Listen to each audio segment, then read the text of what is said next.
Hello everyone, Dan Kibbe, Jeet, Kune Physiology More, and today is day 7, the final day of wrist training for everyone. So I'm going to give everyone a challenge day, but first I want to just kind of do a recap. Everything I've discussed your forearm flexors, your forearm extensors, which is on the outside part of your forearm, and your forearm flexors, which is on the inside part. We must train both, we must keep both flexible, and we must do what we need to do to help strengthen those on a daily basis. Even if you're not doing a job or whatever where you're working with your hands a lot, it's still extremely important, because even doing daily things like if you're doing gardening, you're doing housework, things like that, your wrist can honestly, it can cause pain, it can cause inflammation if your wrists are not good, have the ability, the strength, capacity, and or the muscular endurance to actually perform each activity. Okay, so the thing is like I've always discussed before about angles. Okay, so basically, as far as your forearms go, sorry, I had to get a drink. So, as far as your forearms go, is angles. Good way to get angles on your forearms.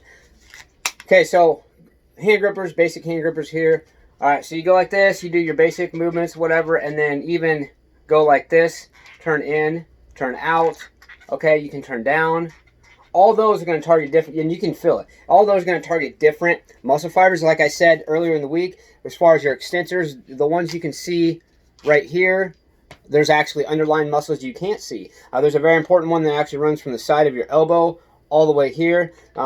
So there are many different components and ways to actually, there are many different components of your forearm muscles. There are many different ways to activate them, not just these hand grippers. You can make your own homemade device like Bruce Lee used to. You can do different types of wrist curls. You could do close grip wrist curls. You can do wide wrist curls, reverse wrist curls, close and wide, whatever it may be. Even doing things like pull-ups, because you're hanging and you're actually using your grip. If you have a strong grip, increasing your pull-ups. Another thing I want to mention, those of you who are doing deadlifts, which I do those pretty regularly. Honestly, I believe it's one of the best overall leg exercises and overall power movements, because it actually provides and generates your body's power in the entire body because of the movements you're making.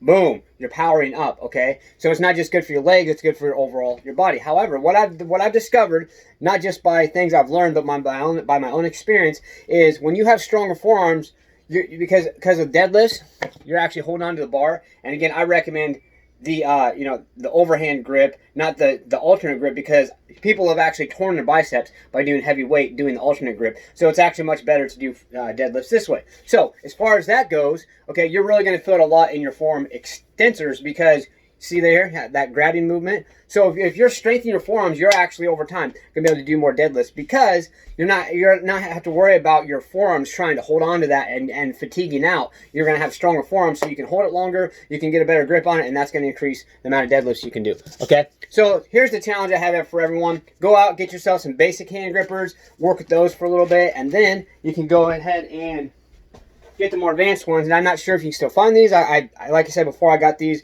when I worked at a retail vitamin retail store. Okay, I was the manager there, and they had a good deal on them.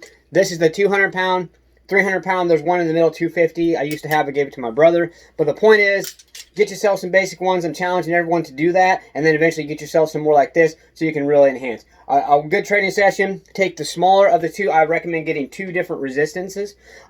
So like I have a 2 and 300. I start with the 200. I warm up with the basic ones, and then I do some wrist shakers like I showed you before to really get nice and warmed up. And then I take these and I'll just do some quick movements with the 200 just to kind of get a little bit more thorough warm up with some resistance. Okay, take 30 seconds, and then I'll do 10 to 13 repetitions of the 200 each hand.